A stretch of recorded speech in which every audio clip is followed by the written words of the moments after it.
Okay, so this was a nice win that I took this morning. Happy to end the week on a win after a rough couple of weeks trading.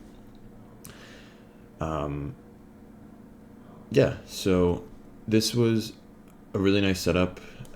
I will start top down. So, first things first, uh, if you look at the daily, you can see how we already took previous daily low, which was also left the devil's mark here.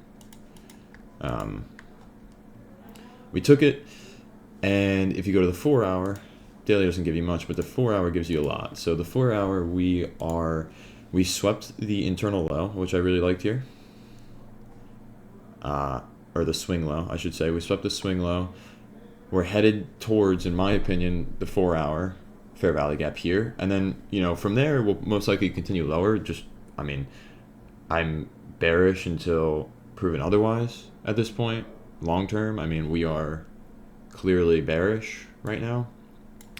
So that is kind of what I'm thinking price is going to do, is trade up into this 4 hour. It doesn't have to. We could just continue bearish like we have been. But with the sweep here and the nice reaction we had, I like the idea of us coming to the 4 hour. This candle doesn't look all that great at 10 a.m., but to be fair, if it well, we'll see. I don't know. We might end up just chopping here and not coming to the 4 hour. But that was my analysis. That was one of the reasons why I was okay taking a long setup here in a place where we're obviously overall bearish. If you go to the 1 hour, so again, essentially I was okay to long up until this 4 hour based on what I saw here with the sweep and the nice reaction. Once we got to the 4 hour, I really wasn't thinking about longs anymore. I would have wanted shorts. It would have taken a lot for me to want longs after we hit the 4 hour. Like, we would have needed to inverse, which would have been a crazy session. At that point, I wouldn't have found a trade. So on the hourly, you'll see you'll see the sweep a little bit cleaner. Okay, there was also a 1 hour fair value gap here that I was just marking out inside the 4 hour. This is the 4 hour.